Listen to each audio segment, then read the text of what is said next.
I do not think you could be a Christian and vote Democrat. If this election doesn't go our way, the next day we fight. After all the things I just told you, would you consider that hate speech? I'm not going to comment on that.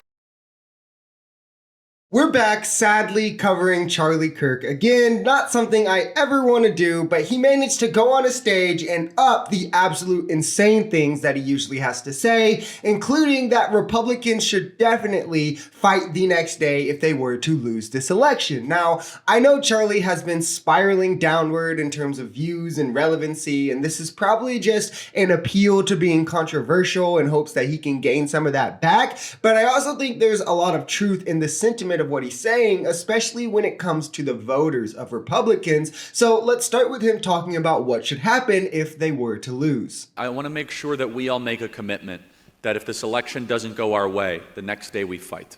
It's a very important thing. And I know I get golf applause because a lot of people don't want to hear that. They say, what do you mean it doesn't go our way? It has to go our way. We have to win. I agree. But if your answer is no, I'm not going to fight if I don't get my way, then you are a summer, sunny, what they called in the sunshine patriot, not ready for the winter storm. And there were a lot of people, by the way, that were all on board for the American Revolution as long as it was 73 degrees and sunny. Yeah, because if you respect democracy, you're a sissy. It's the party of the Constitution, am I right? But this is absolutely insane. He's equating Joe Biden winning to the elements that made the American Revolution necessary. Who's going to tell him that Trump is the one that represents that kind of top-down authoritarian control? And so when he says fight, he means like the revolution. This is exactly what I mean when I say that right-wingers are no longer even being coy about the threat that they pose to our democracy. We can't let anyone on either side of the coin rise to power who's just mask off about tossing aside the respect of democracy, tossing aside our institutions, replacing it all with top-down control. This is fascism.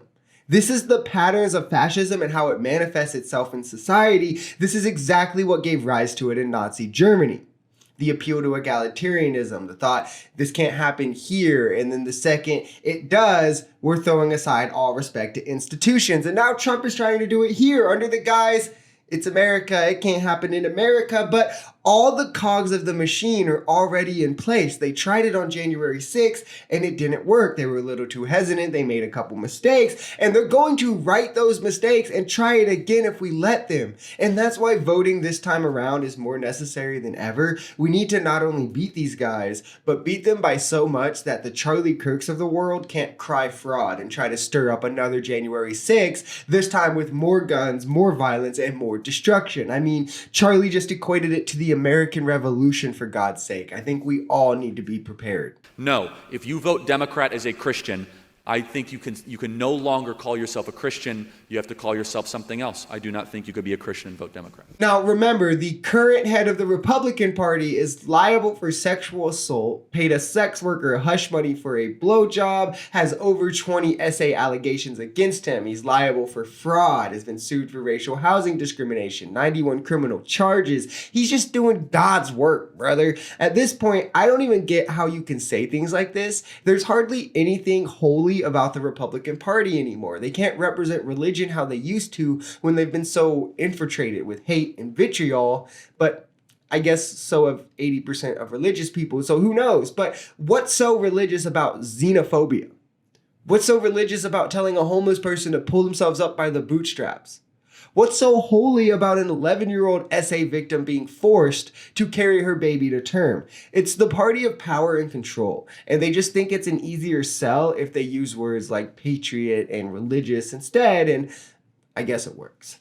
We're going to add one more clip of the absolutely pathetic, weaselly version of a man that Kyle Rittenhouse is, and that the right is still somehow, for some reason, giving a career, even though he's not apt enough to defend their terrible positions, where he asks a crowd member, what racist things has Charlie Kirk said? And when he goes on to list multiple, Kyle goes, well, derp. Turning Point USA, Charlie Kirk has said a lot of racist things. Like, what racist thing has Charlie Kirk said? No, we're gonna have a little bit of a dialogue, but what racist things has Charlie Kirk said? Okay, I'll answer the question of racist things he said. He says we shouldn't celebrate Juneteenth. We shouldn't celebrate Martin Luther King Day. We should be working those days. It's called Ketanji Brown Jackson, an affirmative action hire. He's talked nonsense about George Floyd. And he said he'd be scared if a black pilot was on a plane. Does that not seem racist? I don't know anything about that.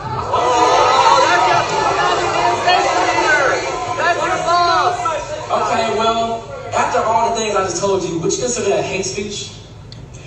I'm not going to comment on that. I love that Kyle Rittenhouse was literally like, we're gonna have a dialogue, then instantly Redface shuts the hell up when this guy is able to name like 6 or 7 things and he's just refusing to answer any questions. He's not gonna respond to anything. What kind of dialogue is this?